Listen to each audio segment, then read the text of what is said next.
Shalom para pemirsa, teman-teman pembelajar Bible untuk dipraktekkan dalam kehidupan sehari-hari. Apa kabar semuanya? Senang kita bisa berjumpa kembali. Apa kabar semua teman-teman yang sudah di Bali? Kami juga menyampaikan salam hangat dari ke studio tempat kami berkumpul hari ini. Saya terpaksa hari ini dari Jakarta karena besok saya mesti memimpin upacara pernikahan dari jemaat kami. Saya salam dari Jakarta bagi semua teman-teman yang di Denpasar, di Bali, Denpasar Barat, Selatan. Terima kasih sekali untuk kesetiaan kalian dan juga jemaat GGA Bali yang sangat setia, Pak Amin, Pak Minto dan Ibu Mega, juga Foni, Angela, Pak Andi, Ibu Flo, dan Pak Agung. Senang sekali kita bisa berkumpul di sini, juga putra dari kedua putra daripada Pak Minto dan Ibu Mega, Akela dan juga Jordan. Terima kasih untuk Ibu Vivi, semua kru, teman-teman, keluarganya dari Chariot Restaurant, sangat memberkati kita semua. Luar biasa makanannya, sangat-sangat khusus dan sangat-sangat sedap. Anda bisa mampir ke sana, tempat kami juga berkumpul untuk Bible Study dan juga pertemuan sel kami. Jangan lupa mampir ke sana ya. Dan juga saya mau sambut teman-teman yang sudah hadir, Ibu Ratna Yulianawati dari Jakarta, Miriam Yenu yang bergabung bersama kami hari Kamis yang lalu, Sabtu yang lalu juga, Marini Pangeang, thank you so much sudah bergabung, bisa kasih tahu dari kota mana aja ya. Elizabeth Pairunan, terima kasih sudah bergabung, salam kenal. Franz de Silva, terima kasih dari Ciracas, Jakarta Timur. Wow, thank you so much sudah bergabung. Dan juga Diana Watimena, apa kabar Diana? Kapan-kapan kalau di Bali masih bergabung ya sama kita. Dan kalau di Jakarta, kita kumpul di Jakarta. Diana, ini pembelajaran memberkati kita semua. Roh Kudus hadir nyata kuasanya. Nanti ada kesaksian spesial dari pasangan suami istri yang spesial, Pak Minto dan Ibu Mega, sebagai pelengkap daripada bukti pembelajaran dan praktek yang diajarkan ini. Ternyata Tuhan itu dekat sekali sama hidup kita. Bahkan kita bisa rasakan di hati kita kehadirannya. Oke? Pak Teddy Frederick Schultz, Shalom. Terima kasih untuk sudah bergabung. Juga Mary Rompas, apa kabar Mary? Masih ada di Melbourne. Terima kasih sudah bergabung dan mengingat kami terus. Kak Syatrina, Nina, thank you Lord Jesus. Thank you sekali bisa bertemu langsung kapan ya. Yeah. Dari mana Nina? Dari Jakarta? Apa ada di Indonesia atau di luar negeri? Oke, Ui Thomas. Yes, senang sekali. Dihubungin dengan teman-teman baru ini. Komak Zam Itnoy. Wow. Salam sejahtera semuanya. Salam sejahtera dari kami semua juga. Thank you. Katrina Nina, Anda bisa belajar dari pengajaran kami di sini, yang mengubah Anda bisa lebih dekat dengan Tuhan, karena tidak ada artinya hidup di bumi menjadi pengikut Kristus kalau nggak bisa merasakan being with God dan membuat Dia bekerja dan izinkan kita bekerja di dalam batin kita sehingga manusia batin kita ditransformasi. Oke, thank you for Donna Ruliana, thank you for being blessed by kesaksiannya Laura. Itu jemaat kami dari GGABS Bali dan juga Ibu Yurike, Diana Hesti, Daniel Gwen, Shalom, salam kenal juga semuanya dan terima kasih sudah bergabung. Halo Pak, apa kabar Pak Ludiman Tondang, Horas, senang sekali bisa setia belajar. Resita Stefani Boyoh, terima kasih salam kenal. Tirza Carmen Hendrik, hi Tirza, I hope you can speak English dual for your husband too. And we still arranging time for appropriate timing for us to meet by Zoom. Thank you. Blessing of the Lord in Manchester tuh ya. Shalom juga Wahyu Ambarwati, Desi Natalia. Thank you juga Uli, Haloho, Purwi, Kartika, Silvi, Helena Liling, terima kasih semuanya. Untuk Silvi Rambing ya. Terima kasih. Anda bisa sharing dong dari kota-kota mana Anda bergabung. Oke, saya juga mau ucapkan salam bergabung pada Medi Markus yang bergabung di ibadah kami juga, Diana Hesti.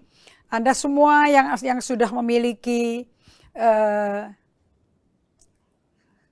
link daripada YouTube kami, oke, Anda bisa kontak YouTube kami dan subscribe. Kalau ada lonceng hitam, klik itu supaya Anda tidak pernah ketinggalan seri urutannya. Ini urutan pengajaran 7 tanda menjadi murid Yesus yang alkitabiah dan sehat emosi. Oke, Evelyn Irawati, thank you so much sudah belajar dan saya dukung untuk Anda ikut praktek. Oke, kita akan masuk dalam pelajaran hari ini yang disertai kesaksian hidup tentu. Ini ada konklusi dari being with God above doing for God.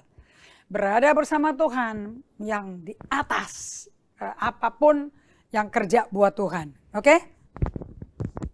Sebelumnya kita akan berdoa untuk persiapkan diri Anda. Saya mohon Anda siap juga dengan buku EHS-nya Anda dan Alkitab dan catatan Anda. Satu dalam doa ya. Bapa, terima kasih Kau hadir. Kau tidak pernah lantarkan biarkan kami. Kau akan bikin sampai kemuliaan-Mu nyata dalam kehidupan kami masing-masing. Dengan kaminya, manusia lama kami berkurang-kurang. Tapi manusia baru serupa Kristus dan sesuai kehendak Allah dan kekudusan Allah itu bertumbuh, muncul, bertambah-tambah. Sehingga Kristus bertambah-tambah, manusia lama kita berkurang-kurang. Kami minta di dalam nama Yesus pengalaman day by day bersama Tuhan, practicing with being in the presence of Jesus, itu akan membuat manusia lama kita ditanggalkan, manusia baru kita dikenakan dan dikembangkan terus sampai rupa Kristus nyata pada kita. Aku minta ini semuanya di dalam nama Yesus terjadilah pada semua murid Kristus yang mendengar hari ini, baik dari Sabang sampai Jayapura, sampai Merauke, sampai ke Raja Ampat, sampai ke Sorong, Sulawesi, Kalimantan. Aku berdoa tidak ada satu di seluruh Jabodetabek yang tidak dilawat dan dihadiri oleh hadirat Roh Allah sendiri, yaitu Roh Kudus. Kami berkati para pendengar yang setia dalam nama Yesus Kristus. Amin. Oke. Seventh sign dari discipleship yang biblical yang menghasilkan emosi sehat. Nomor 1, being with God before you do with God. Kalau do for God harus sustain, supported, disupply dari being with God-nya. Nah, kita masuk ke bagian konklusi dari bagian pertamanya, be with God before you do for God, yaitu by creating container to be before doing. Oke? Untuk menciptakan sebuah kontainer peti kemas untuk be before you do, Anda mesti ingat satu hal, ini adalah sebuah proses transisi dari rajin do di gereja, bisa slow down, berdiam, stop, dan menanti Tuhan dengan sabar sampai Dia kasih prompting, kasih impresi, move now, do something about it. Oke? Nah, ini butuh kreativitas dan perseverance, dan juga trial and error. Nah, untuk Anda mengalami transisi ini, semua yang namanya transisi itu nggak enak.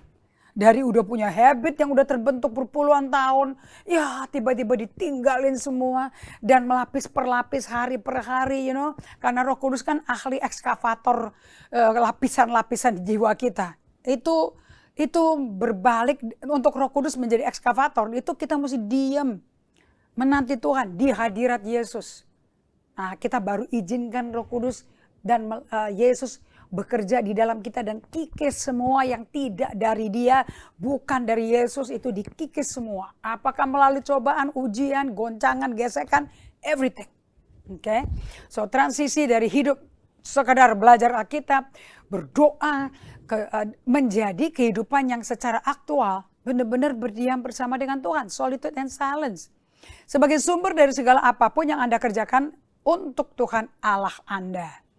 Nah, cara gaya hidup berada bersama Tuhan inilah yang suatu kehidupan yang indah yang saya sudah bagikan di hari Kamis yang lalu. is the most rich and beautiful life to live.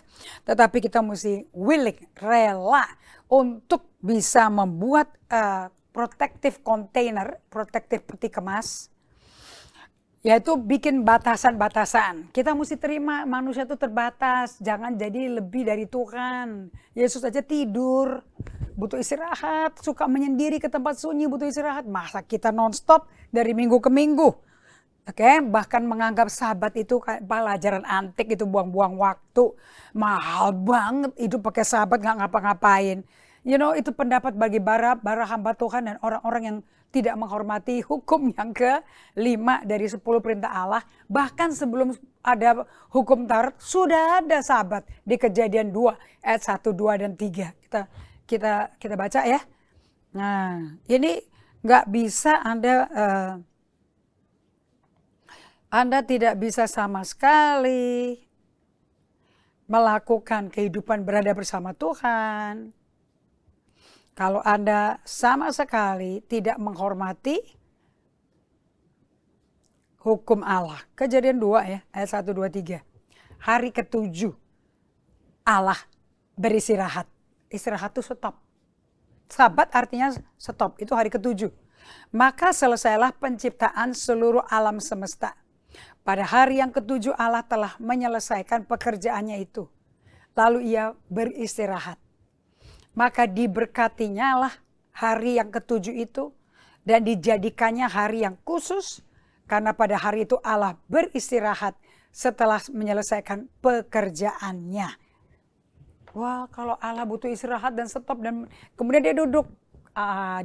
Dia lihat ciptaannya dia wah bagus, baik. Kita kalau sahabat juga begitu. Apa sih dari kehidupan kita, keluarga kita, kerjaan kita yang betul-betul diberkati Tuhan, disediakan Tuhan, sementara kita praktek untuk intermittent fasting, untuk berada bersama Tuhan, seperti waktu berada bersama Tuhan ya kayak puasa gitu loh. Cara hidup kita akan berubah secara radikal. Nah, jadi cara gaya hidup berada bersama Allah itu suatu kehidupan yang kaya dan mulia dan indah, namun butuh keputusan radikal. Ini gak gampang keputusannya. Untuk menciptakan a protective container, the boundaries that makes it possible. Nah, panduan bagaimana untuk memulai menciptakan peti kemas protektif untuk diri Anda sendiri. Bikinnya gimana sih peti kemas itu? Nomor 1, Anda mesti menyesuaikan kembali deskripsi kerjaan dan supervisi Anda kembali. Apa sih kalau Anda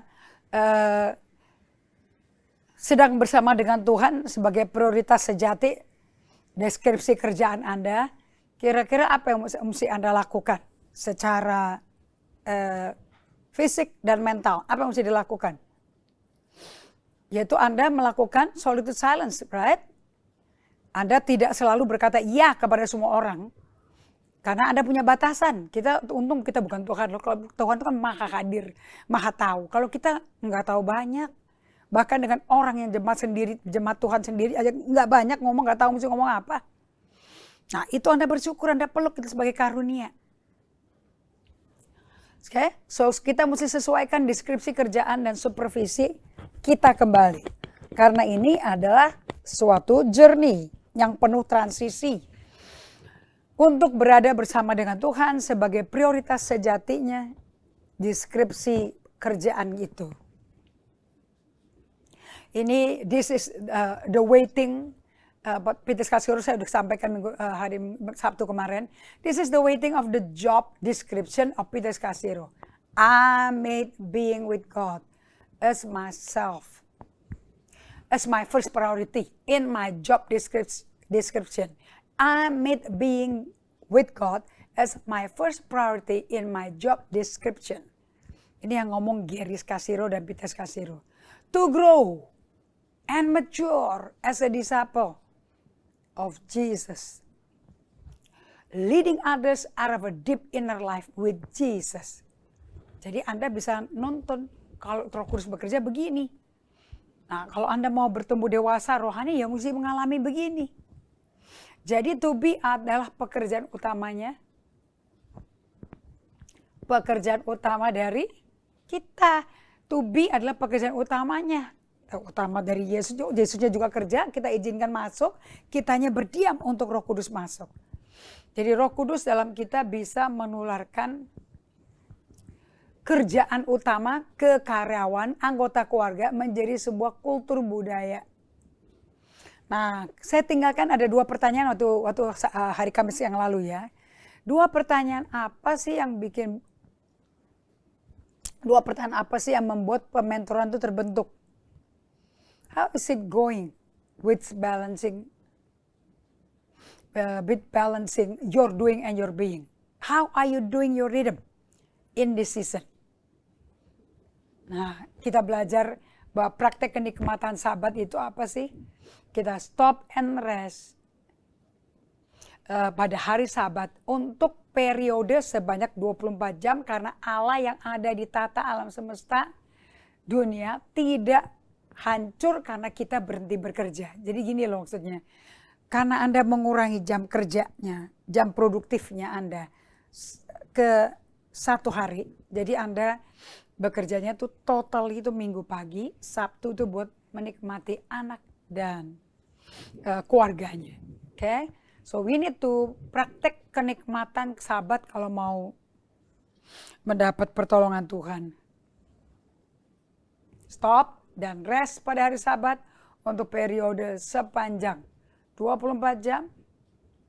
Karena Allah yang ada di tahta alam semesta, dunia tidak hancur karena kita berhenti bekerja. Allah Tritunggal, saya sengaja tulisnya pakai Allah Tritunggal ya, sebab supaya enggak impresi yang Roh Kudus bekerja ini, Yesus bekerja ini. Allah Tritunggal sendiri yang memelihara seluruh damai sejahtera kita, alam semesta, dan mengatur bagus sekali tanpa kita campur tangan, pegang kendali dunia. Nah, waktu kerja itu waktu Allah bekerja. Waktu kita tidur, itu waktu Allah bekerja. So, Anda mesti nikmati Sabat. Sabat itu bukan hanya nunggu lewatin jam supaya bisa makan lagi, bukan. Oke, kalau Anda ikutin bangsa Ibrani, ada makanannya. Ada apel, ada buah, ada madu. So, Allah Tritunggal sendiri yang memelihara seluruh alam semesta dan mengatur bagus sekali tanpa ikut campurnya kita. Nggak usah terlibat deh. Waktu tidur juga itu urusan Tuhan. Oke. Nah, kalau Anda udah sampai menghormati Sabat rest, ingat sebagai manusia Yesus, Dia pun hidupi Sabat rest. Dan kita semua yang hidup dengan 5S, apa tuh? Slow down, stop, revival, kita lakukan slow down, stop, silence and solitude, scripture reading, and Sabat. Kalau kita lakukan 5S ini sebagai gaya hidup, maka akan segera Anda menyambut Sabat abadi pada waktu kita memandang Yesus muka ke muka. Apa sih Sabat abadi? Sabat abadi saya berada bersama-sama Tuhan selama-lamanya dari kekal ke kekal. Tidak bisa ada yang misahkan lagi. Nah, itu yang dimaksudkan kalau Anda nyicil-nyicil SS, itu Anda sedang nyicil bergaul dengan Allah. Ingat ya, Yesus waktu sebagai manusia di bumi, dia hidup Sabat juga. Dia ada rest Sabat, berhenti. Dan kita semua yang hidupi 5S, sebagai gaya hidup akan segera menghadapi Sabat abadi pada waktu kita hendak memandang Yesus muka ke muka. Ingat, sebagai manusia Yesus pun lakukan Sabat rest. Makanya kita breakdown kan, slow down, stop, scripture reading.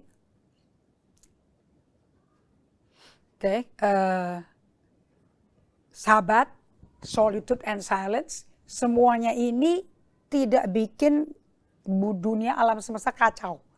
Nggak bikin Allah kewalahan. Kok ditinggal sih, kok nggak kerja sih, enggak. Kan ini Allah hidupnya sendiri. Dan ini kado buat kita. Bisa nikmati Tuhan di hari kerja bersama dengan Tuhan tanpa kerja. Dan kalau Anda taat di hari ke-7-nya, nanti di hari ke-6 ya. Kalau Anda pakai konsep kontainer ini, Nanti di hari yang ke-6 Anda udah siap-siap untuk persiapan mulainya hari ke-7 itu. Dan mereka semua pesta, makan, dan tidak boleh tinggalin apapun. Dan masuk sabat mereka rest semuanya. Being with God is so important. Jadi Yesus aja ambil sabat rest, bagaimana Anda? Kenapa sih sabat itu ada di bumi ini? Karena sabat adalah praktek rohani yang akan menolong kita untuk bertumbuh dewasa di dalam Kristus Yesus setara dengan disiplin rohani lainnya. Jadi SES dan sabat itu tidak membuat kita lebih dicintai Tuhan, kita akan lebih dekat sama Tuhan, enggak sama sekali. Tujuan SS itu untuk hanya praktek kesadaran kehadiran Tuhan aja. Lagi nyetir, lagi belajar, lagi khotbah gini, bisa sadar nggak? Ada yang mau sampaikan apapun. Atau bisa stop aja, ikutin, hormati.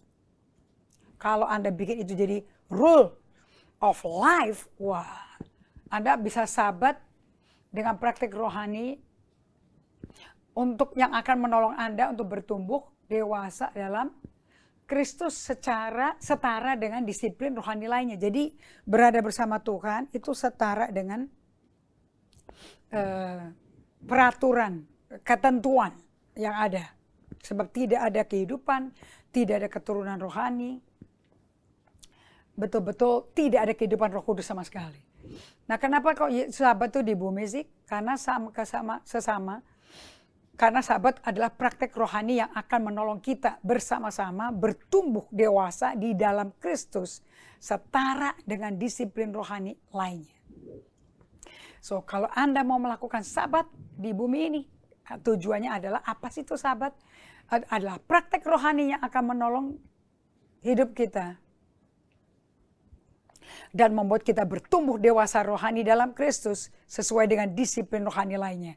Sabat adalah spiritual discipline, so sabat tidak termasuk upah.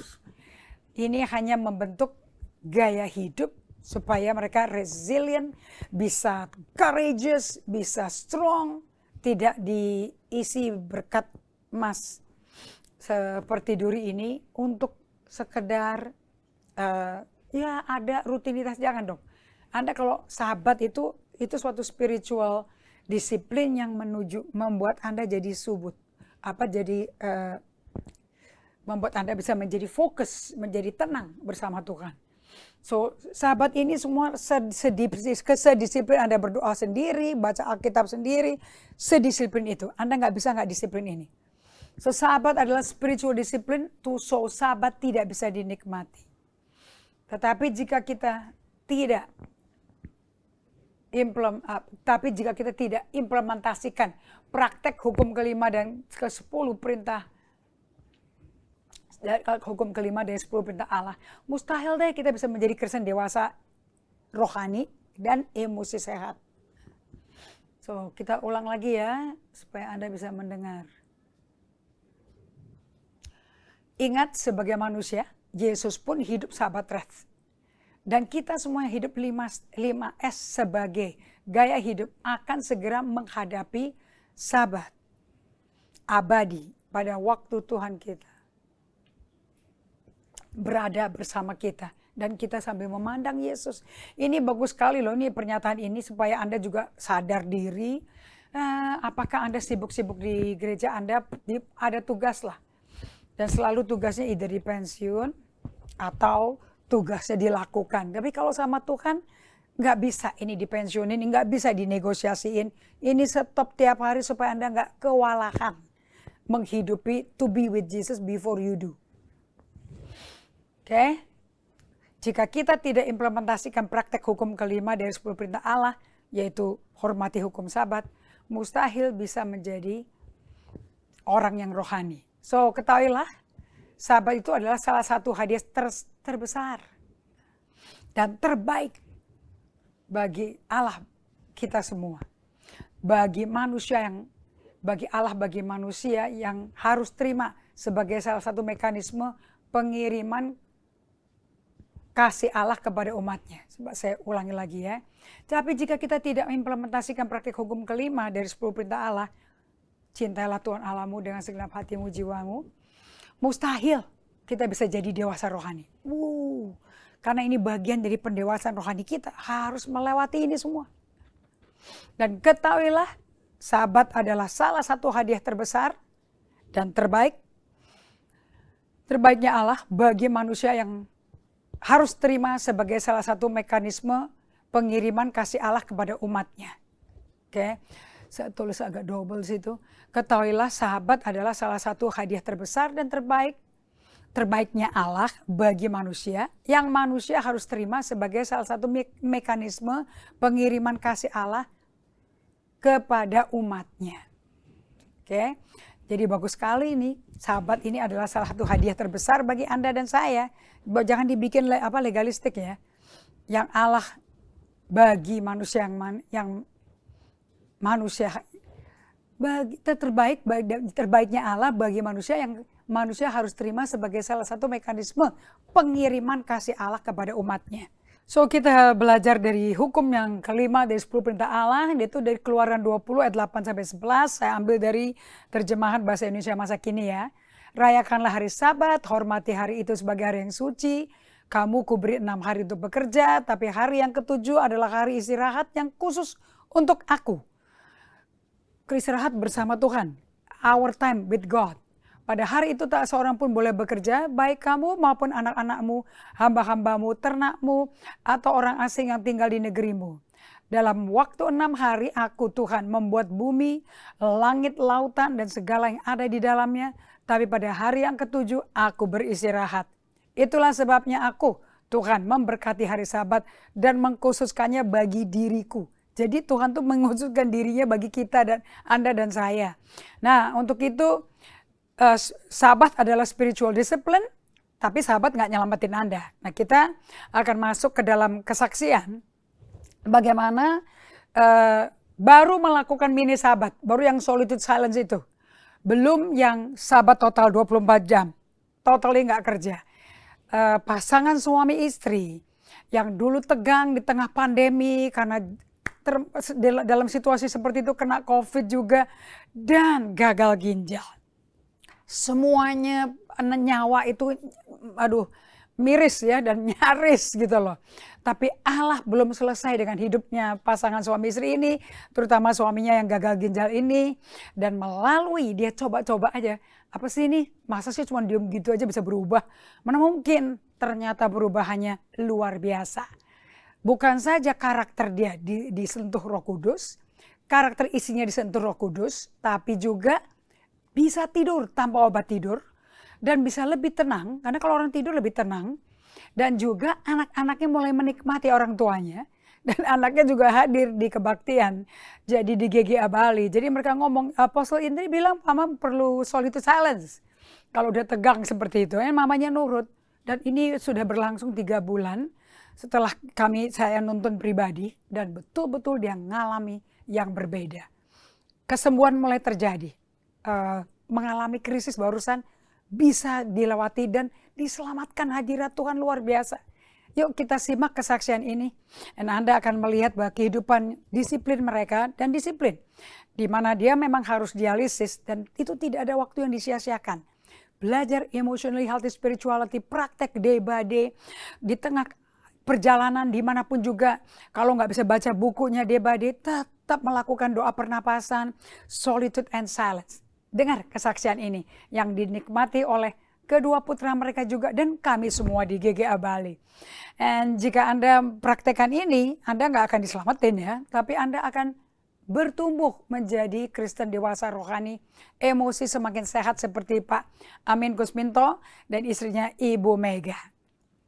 Ingat, Sabat adalah hadiah terbaik dan terbesar bagi manusia dari Allah. Jangan sia-siakan ini. Mari ya kita simak kesaksian ini. Dan kita akan kembali setelah kesaksian ini dan melanjutkan pelajarannya sebagai kesimpulannya. Shalom semuanya, jemaat Tuhan yang terkasih dalam Yesus Kristus. Dari ruang studio rekaman kesaksian apa yang Tuhan kerjakan dalam kehidupan kita, about transformation of life, kami kembali memperkenalkan apa yang Tuhan kerjakan dalam kehidupan seorang Pak Amin Kusminto dengan istrinya Mega. Dan bagaimana kehidupan mereka mengalami perubahan selama 3 bulan ini. mendengar pelajaran mengenai Yesus peduli dan mau sembuhkan seluruh emosi kita yang kita wariskan dari masa kecil kita. Dia mau kita memiliki emosi sehat dan rohani yang dewasa. So, Pak Amin, thank you so much udah sediakan waktu untuk bersaksi bagi jemaat Tuhan di seluruh Indonesia ya, terutama di GGA, baik di Jakarta maupun BSD dan tentu di Bali untuk kita nonton minggu depan. Oke, so saat ini semenjak saya 3 bulan ada di Bali, saya berterima kasih sekali bisa melihat Pak Amin mengalami hadirat Tuhan secara pribadi dalam kondisi yang penuh tantangan tentunya sebagai pribadi yang sedang mengalami gagal ginjal. Namun wajah Pak Amin itu tambah hari tambah sukacita dan tambah kalem, dan hubungan kita juga lebih akrab, lebih terbuka. Kita udah sedang menjalin hidup sebagai keluarga Yesus seperti apa ya di Bali ini. Nah, bisa kasih kesaksian bagaimana pengajaran untuk berdiam di kaki Tuhan, mengenal Tuhan itu mendampaki kesehatan dan kehidupan Pak Amin. Dan juga hubungan Pak Amin dengan istrinya, Ibu Megah yang cantik ini. Silakan Pak Amin. Baik, makasih untuk waktunya. Saya sungguh bersyukur bisa bertemu kembali dengan Bu Indri yang selama ini 23 tahun saya nggak pernah ketemu. Tahu-tahu kayak seperti rencana Tuhan semua, seperti Tuhan atur semua. Gitu. Pada saat iman saya drop, saya nggak pernah ke gereja selama pandemi, selama 2 tahun lebih. Saya kena masalah, kena COVID 2 kali, juga mengalami gula drop sampai 36, nadi sampai 38. Saya ngerti bahwa semua karena kemurahan Tuhan. Yes. Saya boleh ada, saya bisa berbicara ini semua karena kemurahan Tuhan. Amen. Yes. Tanpa kemurahan Tuhan nggak mungkin saya ada sampai hari ini. Saya belajar dari Ibu Indi, yang mana saya dibimbing mendapat pelajaran yang paling luar biasa mengenai solitude silent, berdiam diri. Itu adalah sesuatu yang luar biasa. Memang kelihatannya seperti itu aja gitu. Tapi setelah saya lakukan, saya coba, saya bisa lepas dari obat tidur, tergantungan itu. Dan memang nggak bisa langsung lepas semuanya, nggak bisa. Saya tahu setiap saya nggak bisa, saya lawan terus. Saya lawan untuk saya solitude terus, silent. Dari situ saya menemukan bahwa itu saya bisa keluar dari segalanya. Bukan cuma itu aja, tapi secara langsung Tuhan pulihkan kehidupan keluarga saya. Amin. Antara hubungan saya dengan istri saya, yang mana dulu sayanya tuh emosi tinggi, maunya sendiri, nggak mau kalah. Tapi tanpa saya sadari setelah saya solitude silent, saya bisa berubah. Tuhan bekerja di dalam Bapak ya? Ya. Tanpa kelihatan ya? Ya, nggak kelihatan, tahu-tahu kok saya bisa seperti ini ya. Jadi anak-anak saya pun bisa melihat saya sama Mega juga nggak pernah ribut, dalam hal ribut-ribut kecil gitu nggak pernah. Yeah. Wow, praise the Lord. Jadi kita udah seperti keluarga yang menemukan hidup kembali, hidup baru kembali.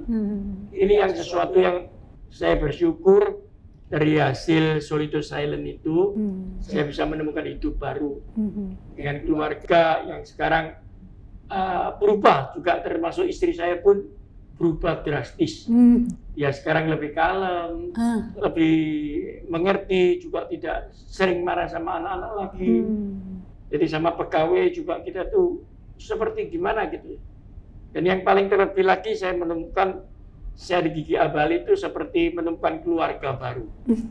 Keluarga baru yang mana dengan ibu sendiri menjadi seorang pembimbing buat saya, ya gembala, saya domba dengan Mega juga, anak-anak saya termasuk anak-anak saya perubahannya juga drastis. Wow. Yang dulu kalau kita ajak ke gereja mesti mereka uring-uringan, uring-uringan dulu paksa-paksaan. Tapi sekarang nggak usah, kita datang nanti siap semua.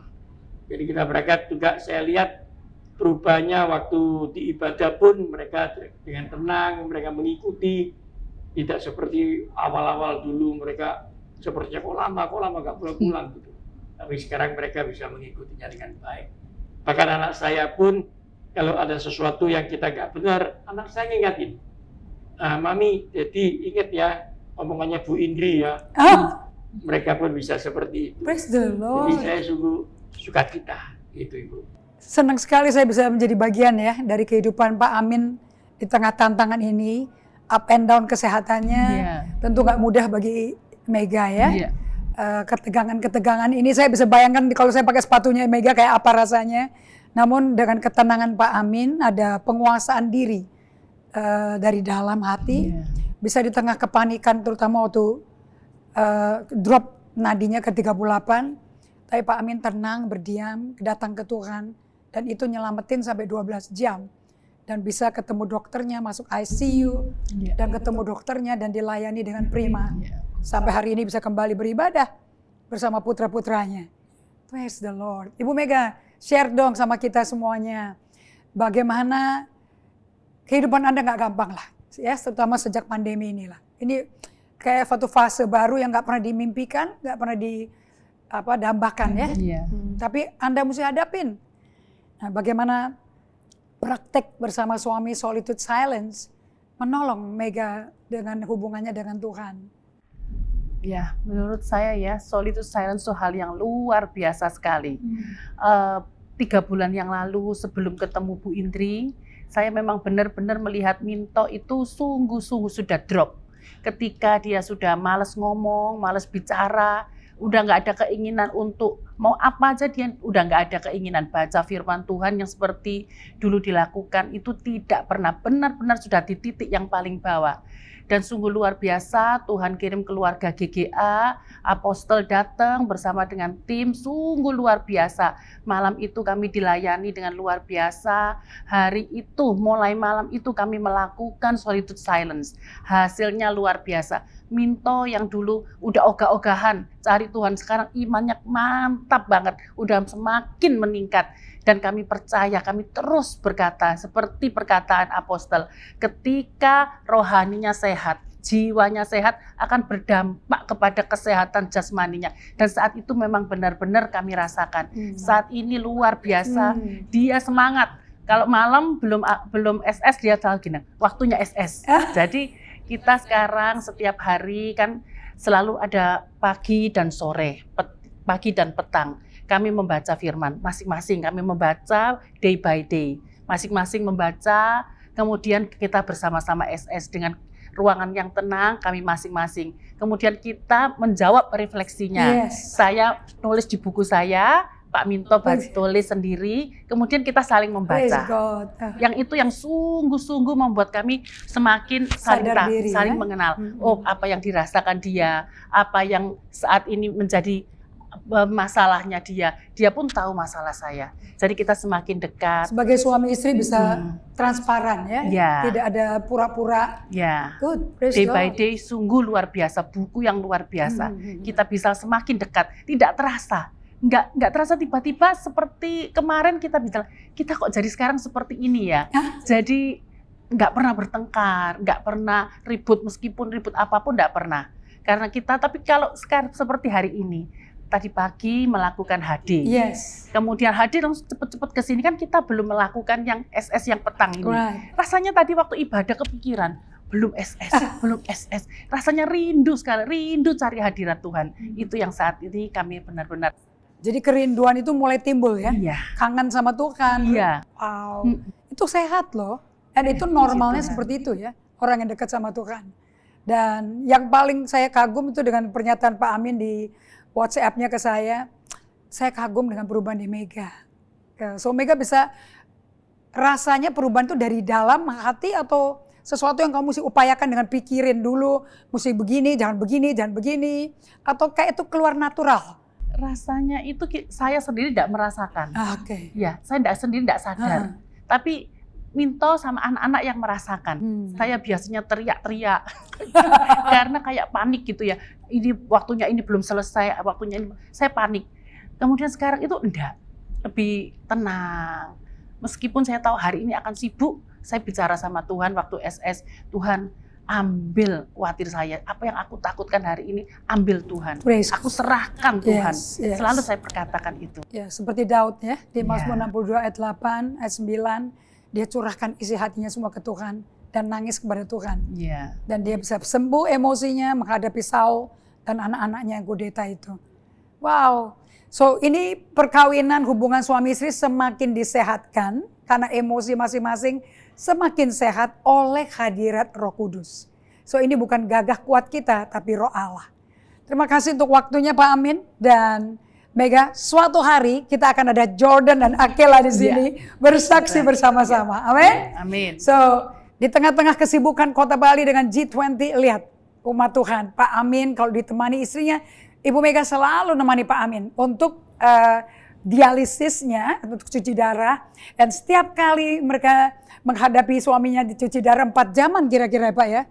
Buku Emotionally Healthy Spirituality ada di atas selimutnya, juga day by day dan dengan jurnalnya sekalian untuk menulis reflection sendiri. Seperti Pak Amin dan istrinya, satu hal ginjalnya sembuh, satu hal hubungan dengan Tuhan dipulihkan dulu. Dan hal yang lebih indah, hubungan suami istri semakin sehat. Ini memuliakan Allah. Dari ruang studio kesaksian kami GGA, Tuhan memberkati.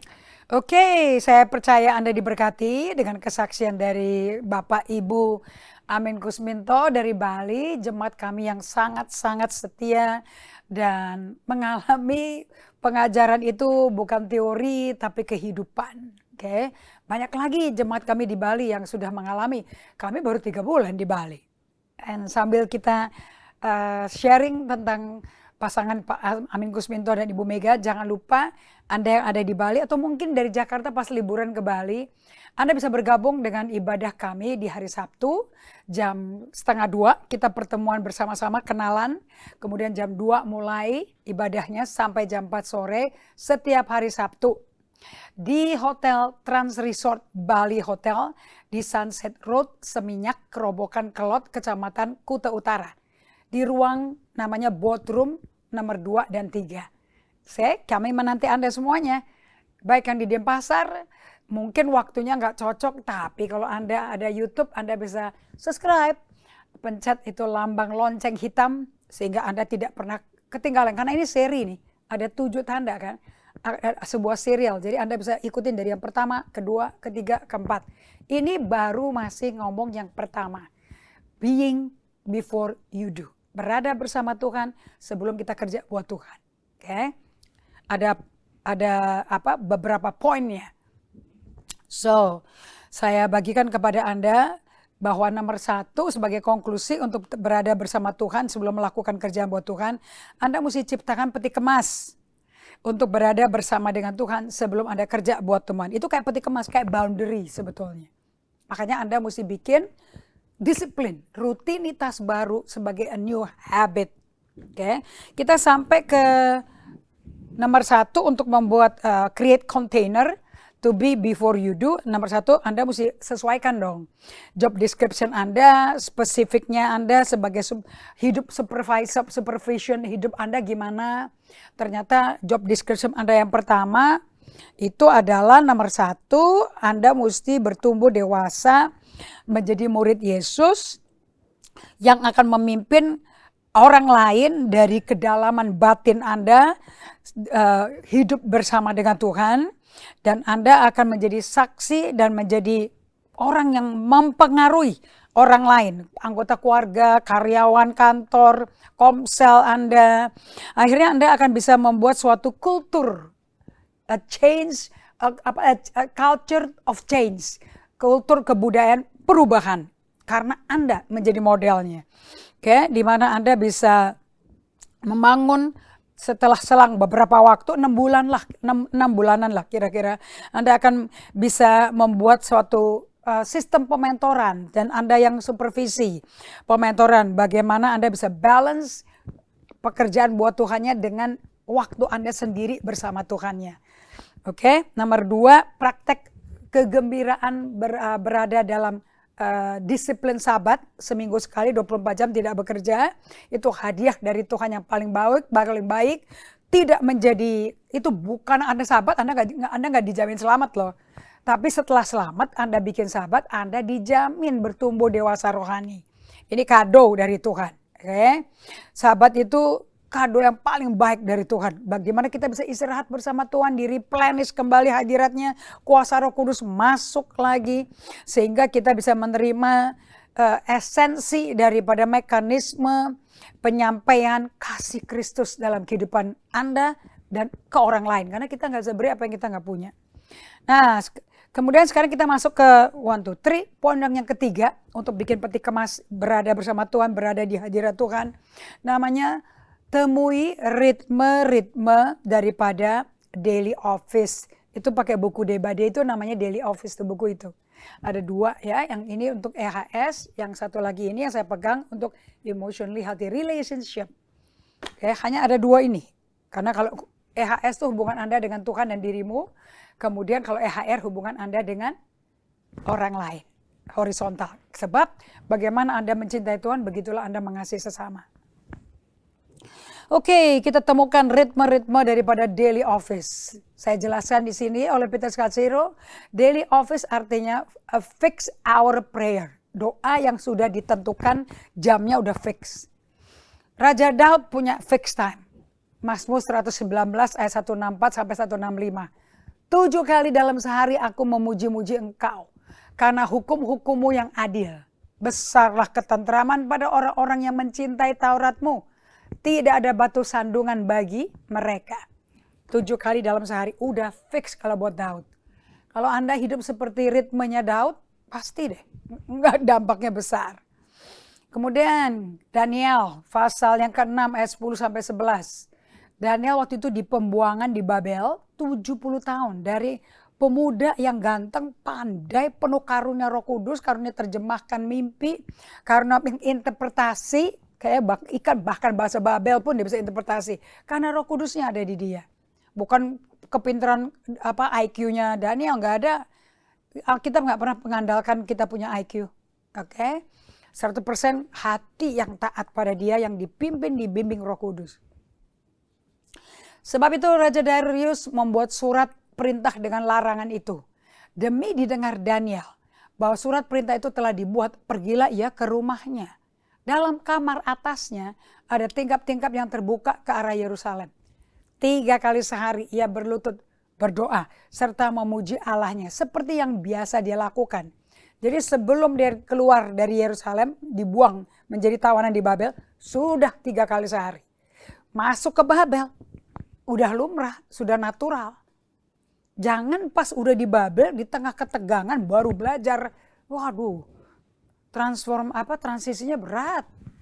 Sebelum ada Babel, pembuangan di Babel, sebelum ada aniaya, sebelum ada pembakaran perang di Siklak, di Amalek, atau Amaleknya Anda, suku apa tuh yang nyerang Anda? Filistinnya Anda tuh apa? Tantangan Anda tuh apa? Goliatnya Anda tuh siapa? Kalau nggak biasa seperti Daud dari kecil udah biasa berada bersama Allah bapaknya, Allah Israel, nggak berani dia ketemu Goliat. Dengan cuman batu 5 dia dengan alih-alih, dia nggak mau pakai baju perangnya si Raja Saul. Itu raja punya baju perang loh, dia tolak loh, karena dia bilang ini bukan aku, dan aku nggak pernah perang pakai gini, kedodoran. Karena kan Saul gede sekali, Daud kan kecil. Berani ngomong ini bukan aku. Wah, itu dia confident-nya dalam dirinya dan dalam Tuhan, kenal Tuhannya lengket itu, kental.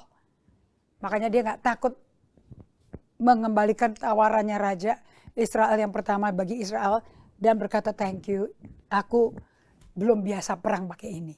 Oke? Daily office adalah cara menciptakan sebuah ritme yang memampukan kita untuk stop di waktu-waktu yang sudah disetel, yang udah diset agar kita bisa berada bersama Tuhan sepanjang hari di semua jam-jam kesibukan kerja kita. Ini nih goalnya tuh yang ini nih. Ini saya tangkap dari buku Practicing the Presence of God dari Brother Lawrence. Itu koki loh di dalam biarawan. Ini dia biarawan ya. Sampai pakai jubah segala macam, tapi jamnya dia udah set ada 7 kali. Dia masuk ke selnya, berdiam bersama Allah. Kerja pun saya motong ayam, motong daging, motong sayur. Dia terus komun, bersekutu dengan Allahnya, ngobrol sama Roh Kudus. Jadi buat dia bilang bisnisku apakah dia di berlutut di kamar selku sendiri maupun sambil motong ayam, sambil motong daging, sama aja. Hidupku untuk hidup berdoa bagi Allahku. Goal daripada buku EHS ini supaya emosimu sehat karena dipenuhi Roh Kudus. So daily office practice day by day dijamin pasti membuat jiwa kita berjangkar pada kesadaran akan hadirat Tuhan di tengah-tengah kesibukan. Saya bekerja buat Tuhan seperti praktek-praktek rohani lainnya. Ini just one of the praktek, tetapi penting sekali. Dan ini 2 kali minimum per hari. Kalau daily office itu fixed hour of prayer 2 kali sehari ya. Kalau sahabat 24 jam itu sekali sehari. Anda pilih harinya. Mau Jumat, mau Sabtu, mau Minggu, mau Senin, mau Selasa, terserah. Daily office practice day by day dijamin membuat jiwa kita berjangkar pada kesadaran akan hadirat Tuhan di tengah kesibukan saya.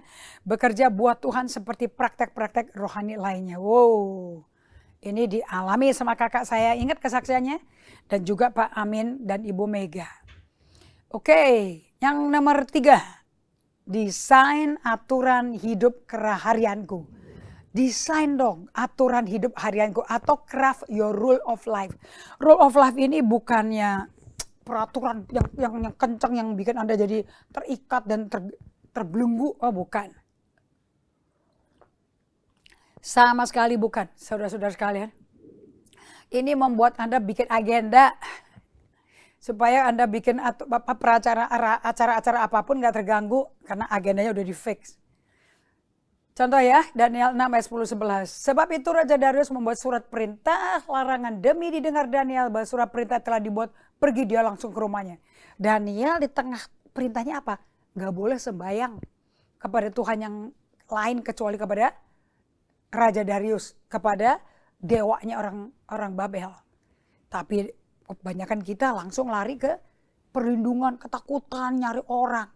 Kalau Daniel nggak nyari orang loh, nggak nyari temen. Dia lari ke rumahnya, masuk ke kamar atasnya, di mana ada tingkap-tingkap yang terbuka ke arah Yerusalem. 3 kali sehari ia berlutut, berdoa, serta memuji Allahnya, seperti yang biasa dia lakukan. Wow, dia lari ke Tuhan dengan naik ke kamarnya dia. Oke. Berikutnya setelah Anda membuat rule of life, Anda juga sekarang mesti belajar dari kawan-kawan yang sudah lebih maju dari Anda. So maaf ya, ini mesti nomor 4 ya. Saya mesti kasih nomor 4 nanti. Oke. Selain Anda praktek sabat, solitude silence 2 kali sehari, day by day, pray at fixed hour, bersama dengan komunitas gereja lokal Anda. Tapi juga Anda di luar kelompok sel Anda butuh kawan-kawan yang lebih dewasa rohani, lebih sehat emosi di setiap tahap transisi perjalanan iman Anda. Oke, bagus. Anda punya komsel, bagus Anda juga ikut komitmen dengan komsel Anda di komunitas orang-orang percaya di gereja lokal Anda. Baik itu small group, kemudian Anda juga punya spiritual director, ini penasehat bagaimana Anda bisa diam di hadapan Tuhan dan dituntun perjalanannya. Kemudian bagaimana Anda bisa punya mentor, ini ada hubungan biasanya buat legacy. Professional counselor yang akan mengequip, memperlengkapi dalam memberi pertolongan untuk menavigasi transisinya. Oke, so Anda butuh yang namanya orang-orang yang lebih dulu, lebih dalam, lebih maju. Bagaimana mereka bergaul sama Tuhan, menghidupi keputusan radikal yang revolusioner ini. Right? Ini nggak biasa-biasa loh. Biasanya kita hadir kebaktian namanya program macam-macam. Tapi kebaktian intinya. Oke. So Anda butuh juga resources, bahan-bahan untuk bisa mensupport pertanyaan-pertanyaan yang Anda miliki. Oke. Apakah itu buku, apakah itu waktunya mentor Anda, spiritual director Anda bertemu dengan Anda langsung. Sebab tanpa teman-teman yang lebih dewasa, kita akan mudah sekali mentok dan jatuh ke dalam jebakan yang membawa kita merosot ke tempat yang merosot sehingga tidak ada orang bisa nolong di tahapan yang kita alami. Oke. Yang ketujuh, kita mesti belajar, kita juga mesti belajar dari kawan-kawan yang sudah lebih maju dari kita, itu melalui firman yang Amsal 4 ayat 23, jaga hatimu dengan segala kewaspadaan karena dari situlah terpancar kehidupanmu. Hanya teman-teman yang lebih dewasa rohani yang tertarik sama Anda bertumbuh, bukan kepentingan dia sendiri, nyari pengikut dia lebih banyak, follower lebih banyak, bukan. Tapi untuk lihat Anda bisa bertumbuh lebih hebat dari gurunya. Itu Anda butuh pembelajaran dan menjawab pertanyaan-pertanyaan. Di mana firman-Nya berkata, jagalah hatimu dengan segala kewaspadaan, karena dari situlah terpancar kehidupan. Jaga hatimu baik-baik, sebab hatimu menentukan jalan hidup Anda. Ini Amsal 4:23. Jaga deh hati kita baik-baik. Kalau bahasa Inggrisnya, above all else, guard your heart. Because out of your heart flow rivers of living water. Jadi supaya Anda nggak bisa mentok dalam perjalanan iman Anda dan jatuh dalam jebakan kemerosotan rohani dan mundur yang tidak bisa menolong Anda dalam tahapan-tahapan perjalanan rohani Anda, bahaya nih kalau mentok. Kalau Anda masuk dalam pertumbuhan spiritual formation kayak gini, please don't go mentok. Jangan merosot, oke? Anda perlu melakukan eksperimen untuk membuat penyesuaian. Ini nomor 5. Nah, untuk bisa melakukan eksperimen SS day by day di waktu yang udah di fix. Jadi kan waktu Anda mau main browsing sosmed udah susah, berkurang. Melakukan praktek-praktek atau sibuk di kantor segala macam akan lebih dominan daripada kasih waktu 1 menit, 2 menit. Hanya berada bersama Tuhan untuk praktek disiplin rohani. Oke, nomor 5. Kita butuh experimenting. Pada saat kita mengintegrasikan praktek-praktek baru ini demi kita mengurangi tempo, slow down, after ada balance antara kerjaan Anda dan keberadaan Anda bersama Tuhan, harapkan Anda akan hadapi tantangan-tantangan dan disrupsi-disrupsi buat penyesuaian yang perlu. Dan perjalanan menuju emotionally healthy spirituality akan menjadi lebih mudah. Oke, nanti saya koreksi typing saya ya.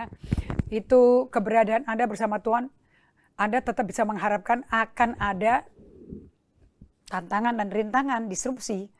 Tapi kalau Anda cepat bikin penyesuaiannya, yang perlu dia lakukan dalam perjalanan menuju emotionally healthy spirituality itu akan mudah banget.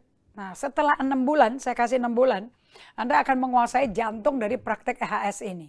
Selalu ingat ya, Allah telah membuat masing-masing kita unik, kepribadian kita beda, situasi kehidupan kita juga beda, temperamen kita juga beda, passion dan calling of God beda. Dan Anda perlu sabar dengan diri Anda sendiri. Pilihan untuk nomor 1 bisa berada bersama dengan Tuhan adalah buat keputusan radikal. Baik di bagian dalam batin kita maupun di luar gereja kita. Dari inner man maupun di luar bersama orang-orang. Anda pasti kok akan alami namanya ya dalam perjalanan dengan revolusi radikal ini. Perlawanan berat yang gak bisa ditahan Anda dan melawan arus yang kuat. Ini Anda akan lewati. Dan Anda gak akan kerasa ada Tuhan. Saya udah ngelewatin ini. Tetapi oposisi terbesar yang akan Anda alami, hadapi adalah perjumpaan dengan oposisi terbesar kita sendiri masing-masing. Itu yang keluarnya dari dalam hati kita, manusia batin kita sendiri. Itu Anda mesti ngadepin dirimu sendiri. So, saya kuatkan Anda sebagai penutup. Mulailah semua ini, keputusan radikal ini dengan kerendahan hati. Memang butuh berubah kok. 2, cari bimbingan Tuhan. Karena Anda selama ini berjalan pakai kekuatan sendiri. 3, sabar dengan diri Anda sendiri. Belajar menanti Tuhan. Pasang jangkar bagi jiwa Anda dalam kasih-Nya yang begitu besar bagi Anda. Mulai mengambil langkah mengambil langkah-langkah yang sulit untuk berada dengan Tuhan sebelum langsung aja kerja buat Tuhan. Jadi memang langkahnya untuk berada bersama Tuhan gak segampang Anda pikir. Tapi gak ada yang mustahil. So setiap kali atau setiap waktu Anda memilih untuk mati daging. Jadi kalau Anda SS, day by day dan sabat, Anda lagi matiin daging. Demi Anda bisa mengasihi Allah. Allah mengasihi Anda udah pasti. Tapi Anda mengasihi Allah gak? Kuasa kebangkitan adalah suatu kepastian dari Tuhan. Kalau Anda menguasai kasih Allah dengan merendah hati menerima undangan itu, maka Tuhan akan mengizinkan Anda untuk bangkit dengan suatu hidup yang pasti. Oke, kita mesti lanjutin lagi di hari Kamis. Anda akan saya bawa ke pengertian yang namanya death to self, bukan not death of self. Dengan cara Anda, ini death to self nih, step-step ini. Dengan rendah hati, cari bimbingan Tuhan, sabar dengan diri Anda sendiri, belajar menanti Tuhan, pasang jangkar bagi jiwa Anda, dalam kasih-Nya begitu besar, bagi Anda mulai mengambil langkah-langkah sulit untuk berada dengan Tuhan sebelum langsung aja kerja buat Tuhan. Oke, kita akan lanjutkan lagi hari Kamis. Di waktu jam 7 sampai jam 8. Bagi Anda yang ada di Indonesia Timur mungkin jam 9 sampai jam 10. Saya rasa tidak terlalu malam, masih bisa tenang, oke, supaya Anda bertumbuh di tengah tempat yang tidak Anda kenal. Sudah ada penjelasan apapun untuk tetap melek tapi nggak bisa, nggak apa-apa. Kita akan belajar. Asal Anda jangan ubah emosi nggak enak jadi self pity, jadi pity party, hancur nanti. Baik, kita berdoa. Satu dalam doa kita ambil napas, berdiam, dan kita praktekkan bangun kehidupan dalam kontainer peti kemas.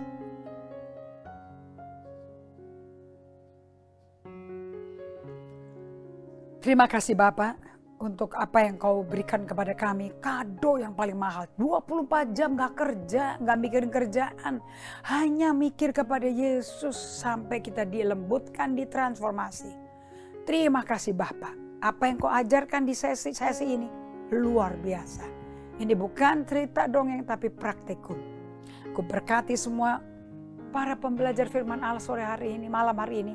Di dalam nama Yesus kami berdoa mengucap syukur. Amin.